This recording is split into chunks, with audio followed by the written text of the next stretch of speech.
പിതാവിനും പുത്രനും പരിശുദ്ധ റൂഹായിക്കും സ്തുതി, ആദിയിലെ പോലെ ഇപ്പോഴെപ്പോഴും എന്നേക്കും ഉണ്ടായിരിക്കട്ടെ. ആമീൻ. നമ്മുടെ കർത്താവിൻ്റെ പീഡാനുഭവത്തിൻ്റെ ദിവസങ്ങളിലൂടെ നാം പോയിക്കൊണ്ടിരിക്കുകയാണല്ലോ. യേശുവിൻ്റെ കുരിശിനെക്കുറിച്ച് ധ്യാനിക്കുവാനും ചിന്തിക്കുവാനും നമുക്ക് ലഭിക്കുന്ന ഓരോ അവസരങ്ങളും നമ്മുടെ പ്രത്യാശയും ധൈര്യവും ഉറപ്പാക്കുന്നുവെന്ന് വിശുദ്ധ പൗലോസ് അപ്പോസ്തലൻ്റെ വചനം നമുക്ക് ആശ്വാസത്തോടെ ഓർക്കാം. യഥാർത്ഥത്തിൽ ആത്മീയത ഇന്ന് മനുഷ്യർ തേടുന്നത് കുരിശിനെ സ്വീകരിക്കുവാനാണോ അതോ കുരിശിൽ നിന്ന് ഓടിയൊലിക്കുവാനാണോ? ദൈവപുത്രൻ മനുഷ്യപുത്രനായി ഭൂമിയിലേക്ക് വന്നത് കുരിശുകളിൽ നിന്നും ഓടിയൊളിക്കാനാണോ കുരിശിനെ സ്വീകരിക്കുവാനാണോ? യേശു തന്നെ പ്രാർത്ഥിച്ചു, പിതാവേ, കഴിയുമെങ്കിൽ ഈ പാനപാത്രം നീങ്ങിപ്പോകട്ടെ, എങ്കിലും എൻ്റെ ഇഷ്ടമല്ല നിൻ്റെ ഇഷ്ടം മാത്രം നിറവേറട്ടെ. ഈ മണിക്കൂറുകളിലേക്കാണല്ലോ പിതാവേ താൻ കടന്നു വന്നത് എന്ന് പോലും കുരിശിനെ സംബന്ധിച്ച് യേശു പിതാവിൻ്റെ സന്നിധിയിൽ അറിയിക്കുന്നത് ഇങ്ങനെയാണ്. വിശുദ്ധ മർക്കോസിൻ്റെ സുവിശേഷം 15-ാം അധ്യായം അതിൻ്റെ 30-ാം തിരുവചനം പറയുന്നത് ഇങ്ങനെയാണ്: നിന്നെ തന്നെ രക്ഷിക്കുക, കുരിശിൽ നിന്ന് ഇറങ്ങി വരിക. 32-ാം തിരുവചനം പറയുന്നു, ഞങ്ങൾ കണ്ട് വിശ്വസിക്കുന്നതിന് വേണ്ടി ഇസ്രായേലിൻ്റെ രാജാവായ ക്രിസ്തു ഇപ്പോൾ കുരിശിൽ നിന്ന് ഇറങ്ങി വരട്ടെ. സത്യത്തിൽ സ്നേഹമുള്ളവരെ, സുവിശേഷം ഇന്ന് ആകർഷിക്കപ്പെടുന്നത് കുരിശുകൊണ്ടാണോ കുരിശിൽ നിന്ന് രക്ഷപ്പെടാൻ വേണ്ടിയിട്ടാണോ? ധ്യാന ശുശ്രൂഷകളിലൂടെ രോഗശാന്തി, വിവാഹം, പഠനം, ഉയർച്ച, ജോലി, മക്കളെ ലഭിച്ചു, ഇതിൻ്റെ എല്ലാം അളവും അതിൻ്റെ എല്ലാം ആഴവും വ്യാപ്തിയും പരസ്യവും നോക്കിക്കൊണ്ടാണ് ഇന്ന് നമ്മുടെയൊക്കെ പല ശുശ്രൂഷകളും മുന്നോട്ട് പോകുന്നത്. ഇതുതന്നെയാണ് കുരിശിൽ കിടന്നവനോട് ആ സമൂഹം ചോദിച്ചത്. നീ യഥാർത്ഥത്തിൽ ദൈവമാണെങ്കിൽ നീ ഇറങ്ങി വാ. കുരിശിൽ നിന്നും മോചനം നേടി ഇറങ്ങി വരുന്നവനല്ല ദൈവമെന്ന് പഠിപ്പിക്കുന്ന വലിയ സന്ദേശമാണ് അവൻ കുരിശിൽ കിടന്നുകൊണ്ട് ഈ ലോകത്തിന് കാണിച്ചു കൊടുത്തത്. സ്നേഹമുള്ളവരെ, നമ്മുടെയൊക്കെ ദൈവത്തെ തേടുന്നത് രക്ഷപ്പെടാൻ വേണ്ടിയുള്ള മാർഗമാണ്, രക്ഷപ്പെടാനല്ല, സമർപ്പണത്തിനാണ് വന്നിരിക്കുന്നതെന്ന യാഥാർത്ഥ്യമാണ് ഹാശാനുഭവ ആഴ്ചയിൽ, പീഡാനുഭവ ആഴ്ചയിൽ സഭ ശുശ്രൂഷയിലൂടെ, പാട്ടുകളിലൂടെ, പ്രാർത്ഥനയിലൂടെ, നമസ്കാരത്തിലൂടെ ലോകത്തിന് വെളിപ്പെടുത്തി കൊടുക്കുന്നത്. വിശുദ്ധ പൗലോസ് അപ്പോസ്തലൻ പറയുന്നത് ഇങ്ങനെയാണ്: ഞാൻ നിങ്ങളുടെ ഇടയിലായിരുന്നപ്പോൾ ക്രിസ്തുവിനെക്കുറിച്ച്, അതും ക്രൂശിക്കപ്പെട്ടവനെക്കുറിച്ചല്ലാതെ മറ്റൊന്നിനെക്കുറിച്ചും ഞാൻ പറയാൻ ആഗ്രഹിക്കുന്നില്ല. എൻ്റെ ജ്ഞാനം അത് വാക്കുകൾ കൊണ്ട് പറയാവുന്നതല്ല, പകരം കുരിശിൻ്റെ വെളിപ്പെടുത്തലുകളാണ്. അപ്പോൾ സത്യത്തിൽ ഇന്നത്തെ ആധ്യാത്മിക ജീവിതം നയിക്കുന്ന, അതിലവകാശപ്പെടുന്ന, അതിനെക്കുറിച്ച് പ്രസംഗിക്കുന്ന, അതിനെ ബഹുമാനിക്കുന്ന സമൂഹത്തിൽ നാം ഇന്ന് കുരിശിലേക്ക് അടുക്കുകയാണോ ചെയ്യുന്നത്?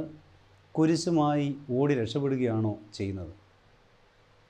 ഫലിത രൂപത്തിൽ സുവിശേഷം അറിയിക്കുന്ന ബഹുമാനപ്പെട്ട ജോസഫ് അച്ഛൻ, അദ്ദേഹം ഒരിക്കൽ പറഞ്ഞതാണ്, പീഡാനുഭവ ആഴ്ചയിൽ ഒരു ദേവാലയത്തിൽ ചെന്നപ്പോൾ വികാരിയച്ഛൻ പറഞ്ഞു പോലും, കുരിശിൻ്റെ വഴി നടത്താൻ ഓരോരുത്തരും ഓരോ കുരിശുമായി അവനവന് പറ്റുന്ന രീതിയിൽ വരിക.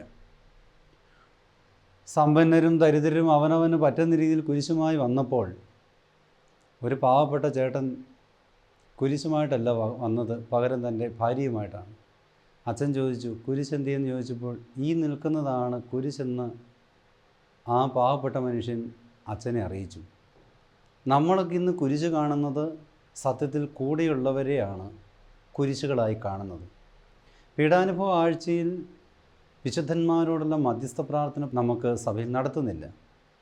സ്നേഹമുള്ളവരെ, സത്യത്തിൽ കുരിശിക്കപ്പെടുന്നവൻ്റെ ചുവട്ടിൽ മധ്യസ്ഥന്മാരും വിശുദ്ധന്മാരും പരിശുദ്ധ അമ്മയൊക്കെ ഉണ്ട്. കുരിശിൽ നിൽക്കുന്നവനെ ആശ്വസിപ്പിക്കാനാണ് സത്യത്തിൽ അവരെല്ലാം കൂടെ നിൽക്കുന്നത്. അങ്ങനെയെങ്കിൽ ഒരു ക്രിസ്ത്യാനിയുടെ ജീവിതം കുരിശിൻ്റെ വഴിയായതുകൊണ്ട് ഈ പീഡാനുഭവ ആഴ്ചകൾ അവൻ്റെ ജീവിതത്തിൻ്റെ മുഴുവൻ ബലവും ശക്തിയുമാണ്. എന്താണ് കുരിശ്? മനുഷ്യൻ്റെ സ്വപ്നങ്ങൾ, ആഗ്രഹങ്ങൾ, അതിന് നെടുകയും കുറുകയും വരുന്ന വീഴുന്ന ചില വരകളാണ് കുരിശെന്ന് പറയുന്നത്. അങ്ങനെയെങ്കിൽ ദൈവഹിതം തിരിച്ചറിയാൻ പറ്റുന്നത് കുരിശിൻ്റെ വഴിയിലൂടെയാണ്. അതുകൊണ്ടാണല്ലോ യേശു പറഞ്ഞത്, ആരെങ്കിലും എൻ്റെ പിന്നാലെ വരാൻ ആഗ്രഹിക്കുന്നുവെങ്കിൽ അവൻ തന്നെ തന്നെ ത്യജിച്ച് തൻ്റെ കുരിശെടുത്ത് പിന്നാലെ വരട്ടെ. ശിഷ്യത്വത്തിൻ്റെ വിലയെക്കുറിച്ച് ലൂക്കോസിന് സുവിശേഷം 14-ാം അധ്യായം 27-ാം തിരുവചനം യേശു പഠിപ്പിച്ചത് അങ്ങനെയാണ്. മത്തായിയുടെ സുവിശേഷം 16-24 ഇതുതന്നെയാണ് പറഞ്ഞത്. ആരെങ്കിലും എൻ്റെ പിന്നാലെ വരുന്നുവെങ്കിൽ കുരിശെടുത്ത് വരട്ടെ. അതുകൊണ്ടാണല്ലോ ക്രിസ്ത്യാനിയുടെ അടയാളം കുരിശ് തന്നെ ആയത്. എങ്കിൽ സഹോദരങ്ങളെ, നാം കാണുന്ന ഈ മരക്കുരിശ് അതിൻ്റെ അപ്പുറത്തേക്ക് ഒരു ജീവിത സാക്ഷ്യമാണ് കുരിശിൻ്റെ ജീവിതം എന്ന് തന്നെ പറയുന്നത്. മനുഷ്യന് കുരിശ് കിട്ടുന്നത് പല തരത്തിലാണ്. ഒന്ന്, പ്രധാനമായും അവനവൻ്റെ ജീവിതത്തിൻ്റെ വൈകല്യങ്ങൾ കൊണ്ട്, കുറവ് കൊണ്ട് അവനവന് കുരിശുകൾ വരാം. ഇപ്പോൾ ഒരു രോഗം അവന് സംഭവിച്ചത് അവൻ്റെ ജീവിതത്തിലൊരു കുരിശാകാം. മദ്യം കഴിച്ചോ, പുക വലിച്ചോ, ക്യാൻസറിന് അടിമപ്പെട്ടു പോയ വ്യക്തിയുടെ ജീവിത തകർച്ച അതൊരു കുരിശായി കണ്ടാൽ ആ കുരിശിന് ഉത്തരവാദി ആ മനുഷ്യൻ തന്നെയാണ്. മറ്റൊരു വ്യക്തിയെ കുറ്റപ്പെടുത്തേണ്ട കാര്യമില്ല. നമ്മുടെയൊക്കെ ജീവിതത്തിൽ പ്രതിസന്ധികൾ, സഹനങ്ങൾ, കുരിശുകൾ ഇതെല്ലാം നമ്മളുടെ ജീവിതത്തിൻ്റെ വൈകല്യങ്ങൾ കൊണ്ട് സംഭവിക്കാം. അനുഭവക്കുറവ് കൊണ്ടോ, ജ്ഞാനക്കുറവ് കൊണ്ടോ, ഭോഷത്വം കൊണ്ടോ, പാവങ്ങൾ കൊണ്ടോ പലതരത്തിലും നമുക്ക് സ്വയം കുരിശുകൾ വരുത്തി വെക്കാവുന്നതാണ്, വരാവുന്നതാണ്. മറ്റൊന്ന്, നമ്മൾ പോലും അറിയാതെ മറ്റുള്ളവരുടെ കൈവശം നമുക്ക് കുരിശുകൾ ലഭിക്കാം. ഒരുപക്ഷെ ഒരു ഡോക്ടർ അദ്ദേഹത്തിൻ്റെ കഴിവിൽ വിശ്വസിച്ചുകൊണ്ട് ഒരു രോഗിയെ ഓപ്പറേഷന് വിധേയമാക്കി. അദ്ദേഹത്തിൻ്റെ മിസ്റ്റേക്ക് ആയിരിക്കാം.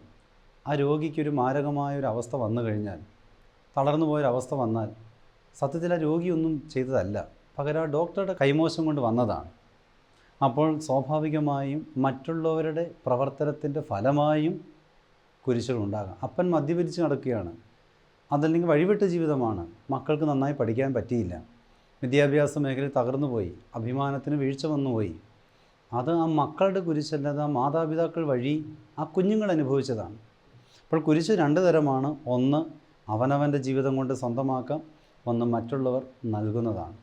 സ്നേഹമുള്ളവർ, ഇതിൽ നിന്ന് ഒരിക്കലും ഓടിയകലാൻ നമ്മളെക്കൊണ്ട് പറ്റുകയില്ല. ഈ ഓട്ടത്തിന് പറയുന്ന പേരല്ല ആത്മീയത. ഈ കുരിശുകൾ നേരിടേണ്ട മനോഭാവം കാണിച്ചു കൊടുക്കലാണ് സുവിശേഷം. സത്യത്തിൽ സുവിശേഷം എന്ന് പറഞ്ഞാൽ ആ വാക്കിൻ്റെ അർത്ഥം കുരിശിനെ എങ്ങനെ നേരിടാം, കുരിശിനെ എങ്ങനെ കൈകാര്യം ചെയ്യാം, കുരിശ് എങ്ങനെ നമുക്ക് വിജയമാക്കാം, ഇത് പ്രാക്ടിക്കലായി കാണിച്ചു തന്നാണ് ക്രിസ്തുവിൻ്റെ ജീവിതം. ഇതാണ് സുവിശേഷം എന്ന് പറയുന്നത്. അതല്ലാതെ നേടാനുള്ള വഴിയല്ല സുവിശേഷം. അങ്ങനെയെങ്കിൽ യേശു ഈ കുരിശുകൾ എങ്ങനെയാണ് സ്വീകരിച്ചത്? യേശുവിന് കുരിശ് കിട്ടി. ഇന്ന് പലപ്പോഴും പലരും ചോദിക്കുന്നൊരു ചോദ്യം ഇതാണ്: എൻ്റെ ജീവിതത്തിൽ തകർച്ചയ്ക്ക് ഞാൻ എന്ത് ചെയ്തു? ഏത് പാപമാണ്, ഏത് ശാപമാണ്, ഏത് ബന്ധനമാണ് ഞാൻ ഇങ്ങനെയായി തീർന്നത്? ഒരുപക്ഷെ യോഹന്നാൻ 9-ാം അധ്യായം 1 അന്ധനായ മനുഷ്യനെ കണ്ടു കഴിഞ്ഞപ്പോൾ ശിഷ്യന്മാർ ചോദിച്ച ചോദ്യം ഇതാണ്: ഗുരു, ഇവൻ അന്ധനായി തീർന്നതിൻ്റെ കാരണം ഇവൻ്റെ പാപമോ ഇവൻ്റെ മാതാപിതാക്കളുടെ പാപമോ? ഈ കുരിശിൻ്റെ കാരണം ആരെന്ന ചോദ്യത്തിന് യേശു കൊടുത്ത മറുപടി ഇതാണ്: ഇത് പാപത്തിൻ്റെയോ ശാപത്തിൻ്റെയോ പ്രതിഫലമല്ല, പകരം ദൈവനാമം മഹത്വപ്പെടാനുള്ളതാണ്. കുരിശ് ദൈവനാമം മഹത്വപ്പെടാനുള്ള ഭാഗമാണെന്ന് നമ്മുടെ കർത്താവ് വെളിപ്പെടുത്തി തരുന്നൊരു ഭാഗമാണിത്. അങ്ങനെയെങ്കിൽ സ്നേഹമുള്ളവരെ, നമുക്ക് ധ്യാനിക്കാം, യേശു എന്ത് പാപം ചെയ്തിട്ടാണ് ഈ അടികൾ കൊണ്ടത്? അവൻ്റെ മുഖത്ത് അടി കൊള്ളാൻ, തുപ്പലേൽക്കാൻ, വേദനയേൽക്കാൻ ഒക്കെ കാരണം ഏത് പാപത്തിൻ്റെ അടിസ്ഥാനമാണ്? ദൈവപുത്രത്തിൻ്റെ പാപത്തിൻ്റെ അടിസ്ഥാനമാണോ? ഒരിക്കലുമല്ല. ഇത് മറ്റുള്ളവരുടെ സമ്മാനമാണ്. മറ്റുള്ളവൻ്റെ കുരിശ് യേശു സ്വീകരിച്ചു. ഇനി കുരിശിനോടുള്ള മനോഭാവമാണ് അത് രക്ഷയിലേക്ക് നയിച്ചത്. യേശുവിന് കൊടുത്ത ഒരു കുരിശ് പോലും യേശു അത് സ്വന്തമായി മനുഷ്യൻ നല്ല സ്വീകരിച്ചത്, പകരം പിതാവിൻ്റെ കരങ്ങളിൽ നിന്നാണ് സ്വീകരിച്ചത്. വേദനിപ്പിക്കുന്നതും ദുഃഖിപ്പിക്കുന്നതും കുരിശുകളൊക്കെ നൽകുമ്പോഴും പിതാവിനോട് പറഞ്ഞ വചനം ഇതാണ്: പിതാവേ, ഇവർക്കറിവില്ല, ഇവരോട് ക്ഷമിക്കണമേ. ഞാൻ ദൈവമാണെന്നും ഞാൻ അങ്ങിൽ നിന്നാണ് വരുന്നതെന്നും ഇവരറിഞ്ഞിരുന്നെങ്കിൽ ഇവരൊരിക്കലും നമ്മളെ കുറ്റപ്പെടുത്തില്ല, ഇവരൊരിക്കലും അപമാനിക്കില്ല, ഇവരൊരിക്കലും നമ്മളെ ദുഃഖിപ്പിക്കില്ല. അപ്പോൾ സ്നേഹമുള്ളവരെ, യേശു തൻ്റെ കുരിശ് സ്വീകരിച്ചത് അവൻ്റെ ജീവിതത്തിൽ അവൻ മനുഷ്യനിൽ നിന്നല്ല, പകരം ദൈവം നൽകിയ ദൈവം അനുവദിച്ച സ്നേഹ സമ്മാനമായിട്ടാണ് അവൻ കരുതിയത്. അതുകൊണ്ട് തന്നെയാണ് ഹെബ്രായ ലേഖനത്തിൽ വിശുദ്ധ പൗലോസ് അപ്പോസ്തലൻ പറഞ്ഞത്, അവൻ കുരിശ് സന്തോഷത്തോടെയാണ് സ്വീകരിച്ചത്, ഭാരത്തോടെയല്ല.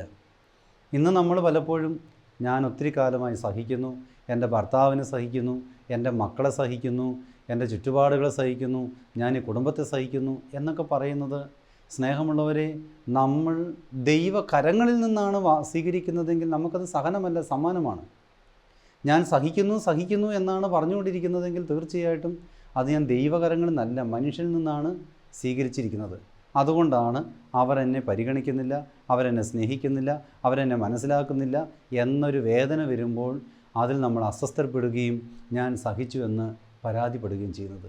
യേശു ഒരിക്കലും മനുഷ്യനോട് സഹനത്തിൻ്റെ കാര്യത്തിൽ പരാതികൾ പറഞ്ഞില്ല. മാത്രമല്ല, സഹനത്തിനെതിരെ നിൽക്കുന്നവരോട് യേശു എടുത്ത നിലപാട് സുവിശേഷത്തിൽ വ്യക്തമായി പഠിപ്പിക്കുന്നുണ്ട്. മത്തായിയുടെ സുവിശേഷം 16-ാം അധ്യായത്തിൽ 16 തൊട്ടുള്ള വചനത്തിൽ പത്രോസ് പറഞ്ഞു, നീ ജീവനുള്ള ദൈവത്തിൻ്റെ പുത്രനാണ്. യേശു ദൈവത്തിൻ്റെ പുത്രനാണെന്ന് വെളിപ്പെട്ട് കിട്ടിയ ആ വലിയ രഹസ്യം മനസ്സിലാക്കിയ പത്രോസിനോടാണ് യേശു ആദ്യമായി കുരിശിൻ്റെ വഴി പറഞ്ഞു കൊടുക്കുന്നത്. താൻ ജെറുസലേമിലേക്ക് പോകും, കുരിശിൻ്റെ വഴി പോകേണ്ടി വരും. ഇത് കേട്ടപ്പോൾ അസ്വസ്ഥനായ പത്രോസ് പറഞ്ഞു, കർത്താവേ, ഇത് ഒരിക്കലും നിനക്ക് സംഭവിക്കില്ലേ? അപ്പോൾ യേശു കുരിശിനെതിരെ സംസാരിച്ച് പത്രോസിനോട് പറഞ്ഞു, സാത്താനെ, എന്നെ ദൂരെ പോവുക, നിൻ്റെ ചിന്ത ദൈവികമല്ല, മാനുഷികമാണ്. അപ്പോൾ സ്നേഹമുള്ളവരെ, ദൈവകരങ്ങളിൽ നിന്ന് സ്വീകരിച്ചത് കൊണ്ട് മാത്രമാണ് യേശുവിൻ്റെ കുരിശ് ഇന്നും കുരിശിൻ്റെ മഹത്വമായി, രക്ഷയുടെ മഹത്വമായി നിലനിൽക്കാനുള്ള കാരണം. സത്യത്തിൽ നമ്മുടെയൊക്കെ ജീവിതങ്ങൾ വിശുദ്ധിയിലേക്കും വിശുദ്ധരൊക്കെ ആകാനുള്ള വിളി നമുക്ക് ധാരാളമുണ്ട്. സഹനങ്ങളുണ്ട്, വേദനകളുണ്ട്, കണ്ണുനീരുകളുണ്ട്. ചില മനുഷ്യർ പറയുന്നുണ്ടല്ലോ, ജന്മം തൊട്ടേ എൻ്റെ ജീവിതം ഇങ്ങനെയാണ്, വളർച്ചയിലും വിദ്യാഭ്യാസത്തിലും ഇങ്ങനെയാണ്, വിവാഹശേഷമെങ്കിലും ഒരു ആശ്വാസം കിട്ടുമെന്ന് പ്രതീക്ഷിച്ചു, ഇതാ മക്കളായി, എനിക്കിന്ന് വരെ ഒരു സന്തോഷം കിട്ടിയിട്ടില്ല, സമാധാനം കിട്ടിയിട്ടില്ല. സത്യത്തിൽ നിനക്കൊരു വിശുദ്ധനാകാൻ, വിശുദ്ധയാകാൻ നിൻ്റെ അത്രയും യോഗ്യത ഭൂമിയിൽ വേറെ ആർക്കാണുള്ളത്? പക്ഷെ നീ വിശുദ്ധയാകുന്നില്ല. കാരണം എന്താണെന്നറിയാമോ? ഈ കുരിശുകൾ തന്നവരെ നോക്കി കുരിശിലേക്കാണ് നീ നോക്കിയിരിക്കുന്നത്.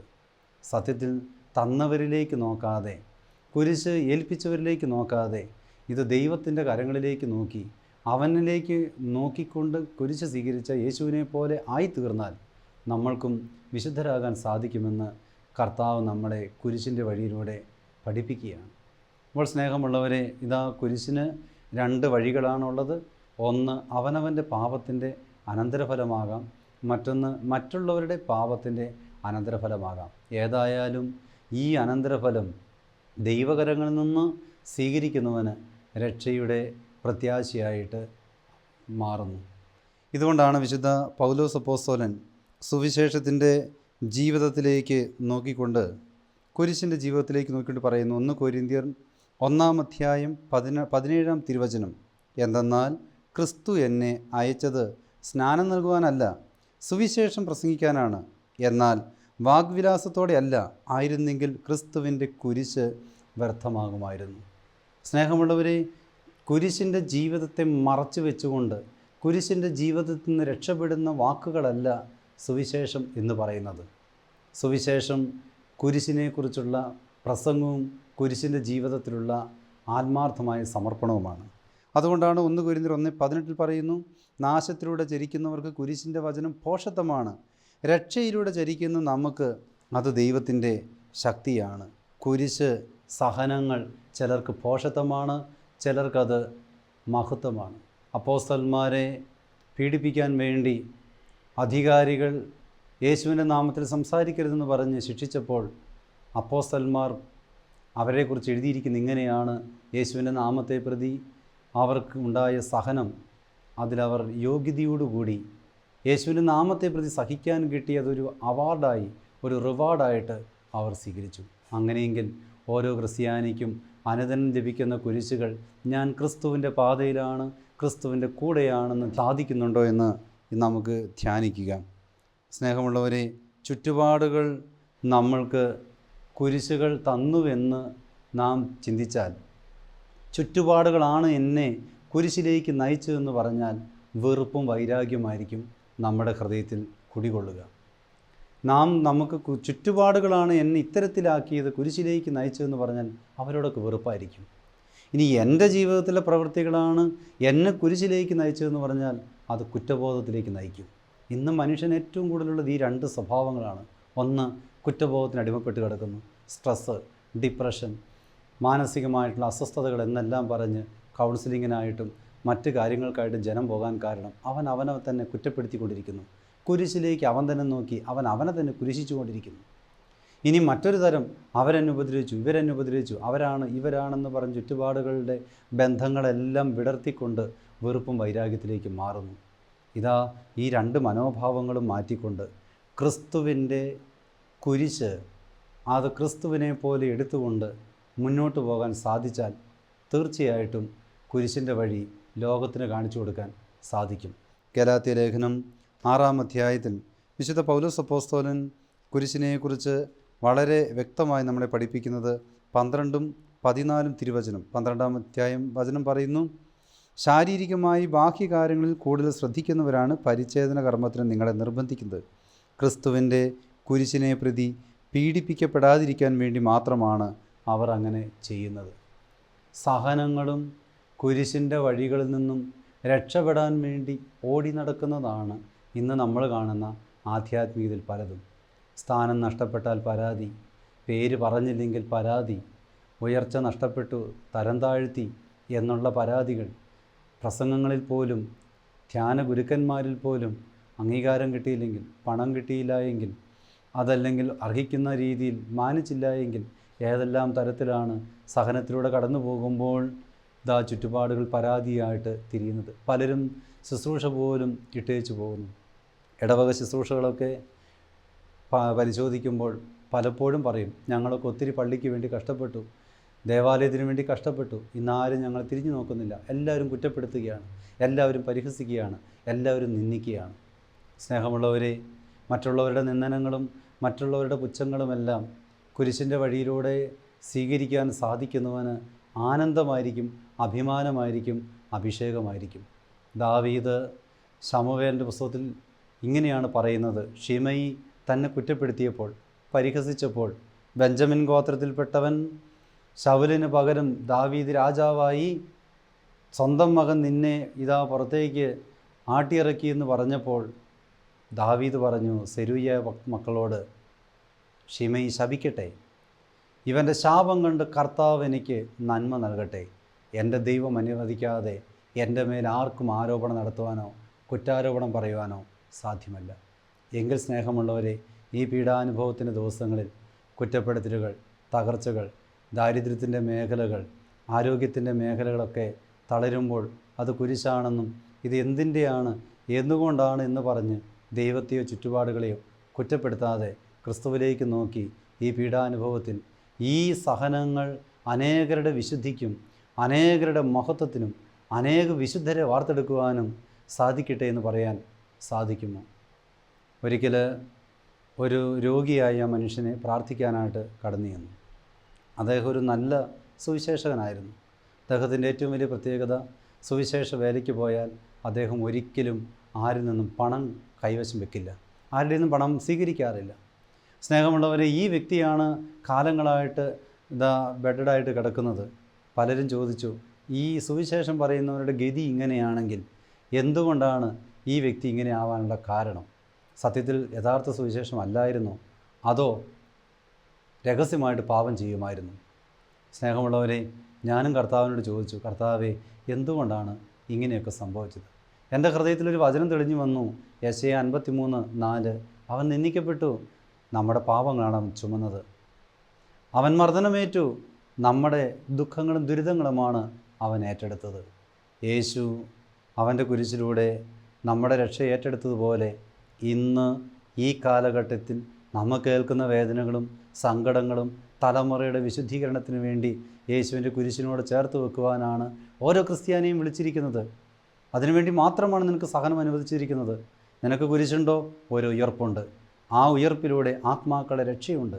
ആ ആത്മാക്കളുടെ രക്ഷയ്ക്ക് വേണ്ടിയിട്ടാണ് ഈ മനുഷ്യൻ്റെ രോഗമെന്ന് തിരിച്ചറിഞ്ഞപ്പോൾ ഞാൻ ആ കുടുംബക്കാരോട് പറഞ്ഞു, മരിച്ചുപോയ വ്യക്തികൾക്ക് വേണ്ടി നിങ്ങൾ ബലി അർപ്പിക്കുക. നിങ്ങളുടെ കുടുംബത്തിൽ മരിച്ചുപോയ പാപത്തിലുണ്ടാകും മരിച്ചവരുണ്ടാകും, കുമ്പസാരിക്കാതെ മരിച്ചവരുണ്ടാകും, പലതരത്തിൽ മരിച്ചവരുണ്ടാകും.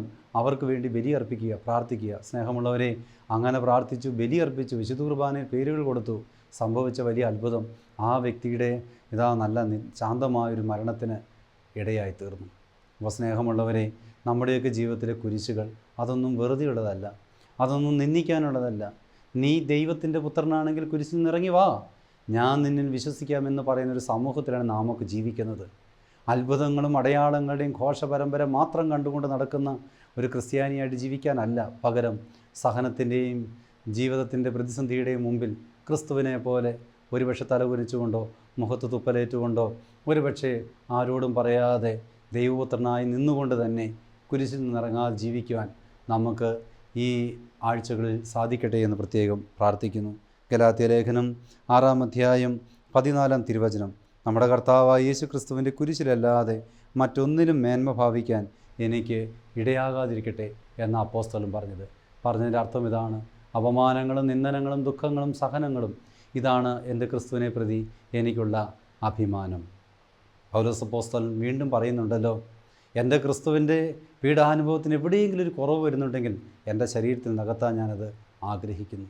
ഫിലിപ്പിയ ലേഖനം 3-ാം അധ്യായത്തിൽ വീണ്ടും കുരിശിൻ്റെ സുവിശേഷത്തെക്കുറിച്ച് അദ്ദേഹം പറഞ്ഞത് ഇങ്ങനെയാണ്: ഇന്ന് പലരും കുരിശിന് എതിരെ സംസാരിക്കുന്നവരാണ്, കുരിശിട്ടിട്ട് ഓടുന്നവരാണ്, കുരിശിനെതിരെ പറയുന്നവരാണ്, ശാപമായും പാപമായുമാണ് കുരിശിനെ കാണുന്നത്.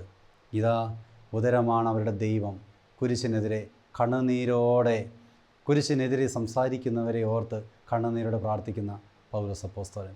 സ്നേഹമുള്ളവരെ, നമ്മുടെയൊക്കെ ജീവിതത്തിലെ സഹനങ്ങളും ദുഃഖങ്ങളും നിന്ദനങ്ങളും ചുറ്റുപാടുകളിൽ നിന്നേറ്റ് വെറുപ്പ് ഹൃദയത്തിൽ സ്വീകരിക്കാതെ, സ്വയം കുറ്റപ്പെടുത്തിക്കൊണ്ട് അതൊരു അപകർഷതാബോധത്തിലേക്ക് തരം താഴ്ത്താതെ, പിതാവിൻ്റെ കരങ്ങളിൽ നിന്ന് സ്വീകരിച്ച് യേശുവിൻ്റെ പീഡാനുഭവത്തോട് ചേർത്ത് നമ്മുടെ സഹനങ്ങളും ചേർത്ത് ഒരു കുരിശിൻ്റെ വഴിയിൽ മഹത്വത്തിലേക്ക് വരുവാൻ ദൈവം സഹായിക്കട്ടെ. അതിനുവേണ്ടി ഒരുക്കട്ടെ എന്ന് പ്രാർത്ഥിച്ചുകൊണ്ട് ഉപസംഹരിക്കുന്നു. ദൈവതിരുനാമം മഹത്വപ്പെടട്ടെ.